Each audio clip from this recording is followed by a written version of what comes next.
এটা হচ্ছে ওল্ডেস্ট, বাসন্তী পূজা হচ্ছে ওল্ডেস্ট সবচেয়ে। আমার খুব ভালো লাগছে, আমাকে মা টেনে নিয়ে এসছে। তো এক প্রকার নিজের বাড়ির পুজোর মতো করেই আমরা এখানে আছি সকাল থেকে। রামকৃষ্ণ মিশনের ইতিহাসে এক নতুন অধ্যায়ের সূচনা হচ্ছে। কি জানেন? বসন্তের দুর্গাপুজো। হঠাৎ করে যেটা বাসন্তী পুজো আমরা বলি, দুর্গাপুজো হয়তো অকাল বোধন শরৎকালে যেটা হয়, আর বাসন্তী পুজো অর্থাৎ দুর্গাপুজো, আসল দুর্গাপুজো এতদিন রামকৃষ্ণ মিশনের কোথাও হতো না। এই প্রথম এই বছর থেকে, আজ থেকে শুরু হচ্ছে রামকৃষ্ণ মিশন নরেন্দ্রপুরে।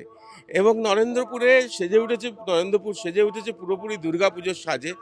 এখানে শ্রী শ্রী বাসন্তী দুর্গাপূজার নির্ঘণ্ট দেওয়া হয়েছে।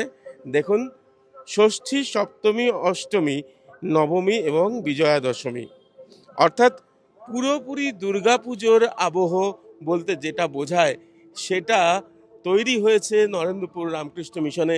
ওম স্থাপকায় চ ধর্মস্য সর্বধর্মস্বরূপিণে অবতার বরিষ্ঠায় রামকৃষ্ণায় তে নমঃ। জননীং শারদাং দেবী রামকৃষ্ণং জগদ্গুরু পাদপদ্মে তয় শ্রিত্বা প্রণমামি। এটা হচ্ছে ওল্ডেস্ট, বাসন্তী পূজা হচ্ছে ওল্ডেস্ট সবচেয়ে।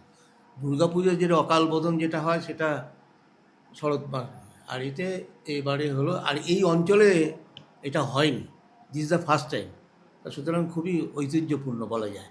1901 সালে শ্রী মা শারদার উপস্থিতিতে স্বামী বিবেকানন্দের উদ্যোগে প্রথম দুর্গাপুজো শুরু হয় বেলুড় মঠে। আর তারপরে বলতে পারেন জগদ্ধাত্রী পুজো হয়, আরও অনেক পুজোই হয়, কিন্তু বাসন্তী পুজো এতদিন রামকৃষ্ণ মিশনের কোথাও হয়েছে বলে অন্তত মঠ কর্তৃপক্ষ, মিশন কর্তৃপক্ষের তরফ থেকে তো তেমনটাই জানা যাচ্ছে। আমরা জানি না কোথাও হয়েছে আগে, এই প্রথম হচ্ছে। চলুন প্রতিমার কাছে যাই, দেখলেই বুঝবেন কেন বলছি যে বাসন্তী পুজো আসল দুর্গাপুজো, যেটা পুরনো দুর্গাপুজো হতো, সেই দুর্গাপুজো। দেখুন প্রতিমা একেবারে মঠ মিশনের যে যে ধরনের প্রতিমা হয়, যে ধরনের প্রতিমা দেখতে আমরা অভ্যস্ত, সেই প্রতিমা একেবারে। আমি তাই তো ভাবছি যে আমি এতদিন যাতায়াত করি, বাসন্তী পুজো আমি দেখি, এই প্রথমই আমি দেখছি। আমার খুব ভালো লাগছে, আমাকে মা টেনে নিয়ে এসছে। জানতেন না? না, আমি জানতাম না, আমাকে মা টেনে নিয়ে এসছে আজকে। আমার এত ভালো লাগছে এখানে এসে, কি বলবো। এখানে মায়ের অন্নভোগ যেমন আছে সেরকম আছে যে বিরাট ভোগের আয়োজন, এবং সেখানে প্রায় আমাদের 10,000-এর মতো ভক্ত সমাগম হবে। তো সেই কারণে আমাদের স্বেচ্ছাসেবক বাহিনীও তৈরি করা হয়েছে, প্রায় 650 ওপরে স্বেচ্ছাসেবক বাহিনী রয়েছে, এবং আশেপাশের যত ভক্তবৃন্দ আছে তারাও নিজেরা নাম দিয়েছে, প্রাক্তনী যারা রয়েছে এখানে তারা নাম দিয়েছে। এটিসি আমরা 3জনই এখানে এটিসি সমিতির স্টাফ, তাছাড়া লোকশিক্ষা পরিষদের স্টাফেরা সকলেই এখানে অংশগ্রহণ করছেন। তো এক প্রকার নিজের বাড়ির পুজোর মতো করেই আমরা এখানে আছি সকাল থেকে, এবং যতক্ষণ পর্যন্ত পুজো পর্ব চলবে ততক্ষণ পর্যন্ত আমরা এখানে থাকবো।